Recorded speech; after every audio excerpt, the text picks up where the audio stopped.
তোরের নগরে তাই তো এলাম সাগরে তাই তো এলাম সাগরে এ সাগর পারে আইসা আমার মাতাল মাতাল লাগে এই রূপ দেখিয়া মন পিছলাই থাকে কালো যাই হয় না।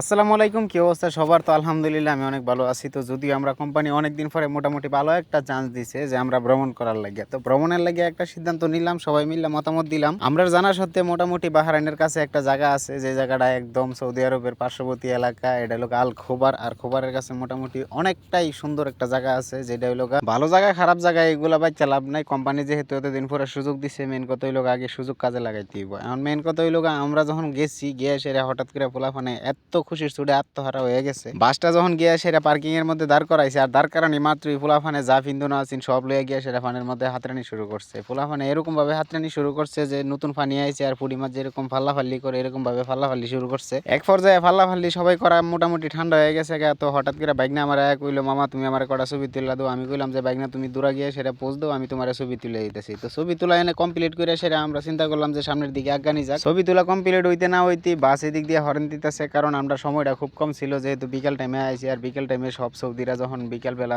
ঘুরতে আয়ে, তখন আমরা যদি এনে থাকি অনেকটাই সমস্যা হইতে পারে, যে কোনো ধরনের কোনো সমস্যা হওয়ার চান্স আছে। যার কারণে কোম্পানি বাসের ড্রাইভারে কয়ে দিছে যে অতি তাড়াতাড়ি মানে যাইবা, যাওয়ার পরে 2 ঘন্টা পর্যন্ত ঘুরবা, 2 ঘন্টা পর্যন্ত ঘোরাঘুরি করে সেটা অতি তাড়াতাড়ি রুমের ভিতরে চলে আইবা। না হইলে হয়তো বা কোম্পানির নামে কোনো ধরনের কোনো নোটিশ টুটিস যাতে না আয়ে সাবধানে ঘোরাফেরা করো। আর গাড়ির ড্রাইভারের অনেক দক্ষ একটা ড্রাইভার দিয়ে দিছে। যদিও আমরা ঘোরাঘুরি করছি অনেকেই, ঘুরতে যাওয়ার মধ্যে সবচেয়ে বেশি মানুষ হলো বাঙালি, এর মধ্যে কয়েকজন আছে ইন্ডিয়ান, আবার কয়েকজন আছে পাকিস্তানি। সবাই মিলে সেটা ঘোরাঘুরি শেষ করলাম, দিনটা মোটামুটি ভালোই উপভোগ করলাম। পানি থেকে হাতুড়া টাতুরা উঠে সেটা দেখি জুয়েলে পানি দিয়ে সেটা আবার নতুন করে গোসল দিতেছে। চিন্তা করলাম যে নতুন করে গোসল দেওয়ার কি আছে। তো জুয়েলে কইতেছে, ভাই আমরা যে পানিটার মধ্যে নামছি এই পানিটা অনেক লবণাক্ত, যার কারণে এই পানিটা বিশুদ্ধ। বিশুদ্ধ বলতে এই যে আমরা রুমের মধ্যে যে সময় যেই পানি দিয়ে সেটা সবসময় গোসল দিই, এই পানিটা হইলো আর এইটা। আর সাগরের পানিটা হইলো মূলত লবণাক্ত, আর অতিরিক্ত লবণাক্ত পানির কারণে চুল যাওয়ার সম্ভাবনা সবচেয়ে বেশি। তো আজকের ভিডিওটা এই পর্যন্তই। পেজ থেকে দেখে থাকলে ফলো করবেন, আর যদি ইউটিউব থেকে দেখে থাকেন তাহলে সবাই সাবস্ক্রাইব করবেন। আল্লাহ হাফেজ।